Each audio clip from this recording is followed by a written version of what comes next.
લીંબડી પંથકમાં વાતાવરણમાં પલટો, ભારે પવન ફૂંકાતા મંડપ ધરાશાયી થઈ ગયો છે। લીંબડી નેશનલ હાઈવે પર ચોટીલા જતા પદયાત્રીઓ માટે સેવાના કેમ્પનો મંડપ ધરાશાયી થતા બે વ્યક્તિ ઇજાગ્રસ્ત થઈ ગયા છે। તેજ પવન ફૂંકાતા છાલિયા તળાવ પાસે આવેલ સેવા કેમ્પનો મંડપ ધરાશાયી થયો। સેવા કેમ્પમાં આરામ કરી રહેલા બે પદયાત્રીને ઇજાઓ પહોંચતા સારવાર માટે લીંબડી હોસ્પિટલમાં ખસેડવામાં આવ્યા છે। દ્રશ્યો આપ જે રીતે જોઈ રહ્યા છો તે પ્રમાણે એક તરફ ભારે પવન ફૂંકાઈ રહ્યો હતો, જે મંડપ બનાવવામાં આવ્યા હતા કે જ્યાં લોકો આશ્રય લઈ શકે, સેવા કેમ્પનો આ મંડપ હતો જે ધરાશાયી થઈ ગયા હતા। બે લોકોને સામાન્ય ઇજાઓ પહોંચી છે, પરંતુ ઇજા પહોંચવાને કારણે તુરંત જ તેઓને સારવાર મળી રહે તે માટે હોસ્પિટલ ખસેડવામાં આવ્યા હતા। વાતાવરણમાં અચાનક આવેલા પલટાને કારણે ખેડૂતો એક તરફ નુકસાની ભોગવી રહ્યા છે। અલગ અલગ વિસ્તારમાં વાતાવરણમાં જે પલટો આવ્યો છે તેના કારણે બીજી તરફ આ રીતે અનેક સેવા કેમ્પ અથવા જે નાના નાના મંડપ અને કાચા મકાનો છે તેને પણ નુકસાન થઈ રહ્યું છે। તો લીંબડીથી આ દ્રશ્યો જોવા મળી રહ્યા છે કે જ્યાં આગળ સેવા કેમ્પ આખો પડી ગયો હતો। એ સેવા કેમ્પની અંદર બે લોકો હોવાની પ્રાથમિક જાણકારી હતી, જે બંને લોકોને ઈજા થતા તેઓને સારવાર માટે હોસ્પિટલ ખસેડવામાં આવ્યા છે। વધુ માહિતી ન્યૂઝ 18 સંવાદદાતા અક્ષય પાસેથી મેળવીશું। અક્ષય, જે રીતે વાતાવરણમાં પલટો, ભારે પવન ફૂંકાયો છે, શું પરિસ્થિતિ છે? જી ચોક્કસથી સુરેન્દ્રનગર જિલ્લામાં હવામાન વિભાગની આગાહી પ્રમાણે લીંબડી તાલુકામાં વાતાવરણમાં પલટો જોવા મળ્યો હતો અને બપોર બાદ અચાનક જે છે એ તેજ પવન ફૂંકાવાની શરૂઆત થઈ હતી, જેને લઈને ખાસ કરીને હાલ જે ચોટીલા ચૈત્રી પૂનમે રાજ્યભરમાંથી હજારો શ્રદ્ધાળુઓ જઈ રહ્યા છે, ત્યારે આ પદયાત્રીઓ માટે ઠેર ઠેર સેવા કેમ્પનું આયોજન કરવામાં આવ્યું છે। ત્યારે લીંબડી છાલિયા તળાવ પાસે આ જ પ્રકારના એક સેવા કેમ્પનું આયોજન કરવામાં આવ્યું હતું, જ્યાં પદયાત્રીઓ માટે રહેવા, જમવાની અને આરામ કરવાની સુવિધા હતી। ત્યારે ભારે પવનના કારણે આજે સેવા કેમ્પનો મંડપ છે એ ધરાશાયી થયો હતો, જેમાં આરામ કરી રહેલા બે વ્યક્તિઓને ઈજાઓ પહોંચતા તાત્કાલિક 108ની મદદથી લીંબડી સરકારી હોસ્પિટલ ખાતે સારવાર માટે ખસેડવામાં આવે છે। પરંતુ ક્યાંક ને ક્યાંક આજે તેજ પવન ફૂંકાયો છે તેના કારણે તારાજી જેવા દ્રશ્યો છે ચોક્કસથી જોવા મળી રહ્યા છે। જી આભાર અક્ષય સમગ્ર માહિતી બદલ। રાજસ્થાનના જયપુરમાં હિંચકો તૂટતા બાળકીને માથાના ભાગે ઈજાઓ પહોંચી છે। બે બાળકો હિંચકા ખાઈ રહ્યા હતા તે સમયે જ લોખંડનો પાઇપ પડ્યો, પાઇપ નીચે બાળકી દબાઈ હતી। હરમાળામાં ઝૂલતી વખતે સર્જાયેલી દુર્ઘટનામાં બાળકીને ગંભીર ઈજા થઈ। ઉપરથી લોખંડનો પાઇપ પડતા બાળકીને માથાના ભાગે ઈજા થઈ છે। સોસાયટીની મેન્ટેનન્સમાં ગંભીર બેદરકારી સામે આવી છે। પોલીસ ફરિયાદ રમતા રમતા માસૂમ સાથે બનેલી ઘટનાને લઈને થઈ છે। સીસીટીવીમાં સમગ્ર ઘટના કેદ થઈ છે।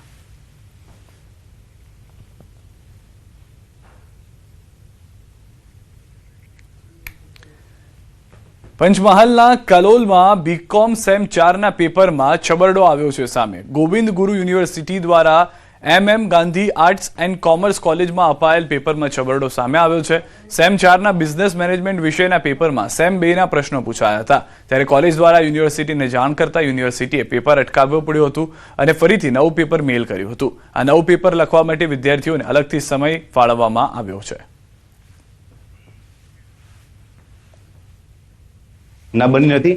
આ જે ઘટના બની છે પ્રિન્ટિંગ મિસ્ટેકની જ હોઈ શકે, કારણ કે આમાં સિલેબસ ચેન્જ થયો છે, એટલે મથાળું સાચું છે, તારીખ સાચી છે, સમય સાચો છે, એટલે એમાં કશો બીજો કોઈ ઇસ્યુ છે નહીં।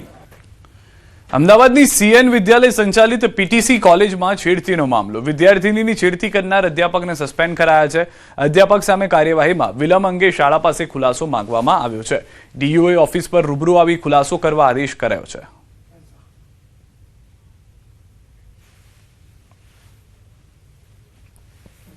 CN વિદ્યાલયમાં આજે મેનેજમેન્ટ અને આચાર્યશ્રીને ઉપસ્થિત રહી ખુલાસો રજૂ કરવા માટે જણાવ્યું છે કે દીકરીએ ક્યારે આપને ફર્સ્ટ ટાઈમ આ પ્રકારની ઘટના બન્યા પછી જણાવ્યું હતું અને એ ત્યાર પછી આપે શું કાર્યવાહી કરી હતી તે બાબતો લેખિતમાં જણાવવા માટે, આધાર પુરાવા સહિત જણાવવા માટે જણાવેલું છે। મહેસાણાના કડીમાં થોડા દિવસ પહેલા ક્ષત્રિય યુવક પર ઘાતકી હુમલો થવા મામલે ક્ષત્રિય સમાજ આકરા પાણીએ છે। આ ઘટનાને 25 દિવસ વીત્યા હોવા છતાં કોઈ નક્કર કાર્યવાહી ન થતા આરોપીઓને કેમ છાવરવામાં આવી રહ્યા છે તેવા આક્ષેપ સાથે ક્ષત્રિય સમાજના આગેવાનોએ રેલી યોજી મહેસાણા કલેક્ટરને આવેદનપત્ર પાઠવ્યું। તો બીજી તરફ કોંગ્રેસના પૂર્વ ધારાસભ્ય બળદેવજી ઠાકોર અને આગેવાન અભિજીતસિંહ બારડે પોલીસની કામગીરી અને રાજકીય દબાણ અંગે ગંભીર સવાલો ઉઠાવ્યા। ક્ષત્રિય આગેવાનોનો સ્પષ્ટ આક્ષેપ છે કે કોઈ રાજકીય માથું આ ગુનેગારોને છાવરી રહ્યું છે, જેના કારણે પોલીસ તંત્ર ઢીલી નીતિ અપનાવી રહ્યું છે। તો હવે આ સમગ્ર મામલે આક્રોશ વધતા મામલો વધુ ઉગ્ર બને તેવા એંધાણ છે। 25 દિવસ પહેલા કડી મુકામે જે બનાવ બન્યો અને મનીષભાઈના દીકરા યુવરાજને જે ઢોર માર મારવામાં આવ્યો, જે કૃત્ય તમે કદાચ કેમેરામાં જુઓ તો આપણે જોઈ પણ ના શકીએ એના શરીરની અંદર 40 ફ્રેક્ચરો કરવામાં આવ્યા છે. છતાંય આ મહેસાણાની પોલીસ એ સાચી તપાસની દિશા તરફ જતી નથી. ક્ષત્રિય સમાજના યુવાન ઉપર જે હુમલો કરવામાં આવે છે એમાં ગંભીર ઈજાઓ પહોંચે છે. આજે દીકરાની હાલત ખૂબ નાજુક છે, હોસ્પિટલાઇઝેડ છે. એટલે આ ગુના સંદર્ભે જે પણ આરોપીઓ છે આજે પણ નાસ્તા ફરતા છે, એમના ઉપર તાત્કાલિક એક્શન લેવામાં આવે.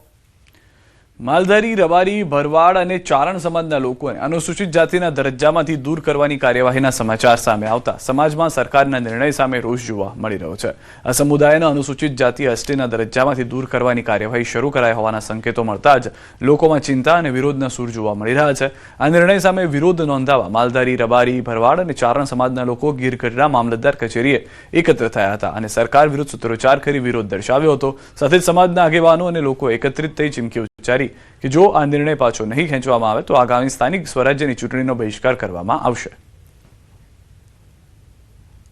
અને અમારું એવું કહેવાનું છે કે ભાઈ અમને અન્યાય થાય છે. આજે કનુભાઈ 4 તારીખે બોલ્યા કે એસટી નો દરજ્જો આનો લઈ લેવો જોઈએ ને આપણે આને ઓબીસી માં લઈ લેવા, તો આ આજકાલનો જ નથી, 1956 થી છે. આ આંબેડકરે આ ન્યાય અમને આપેલો છે.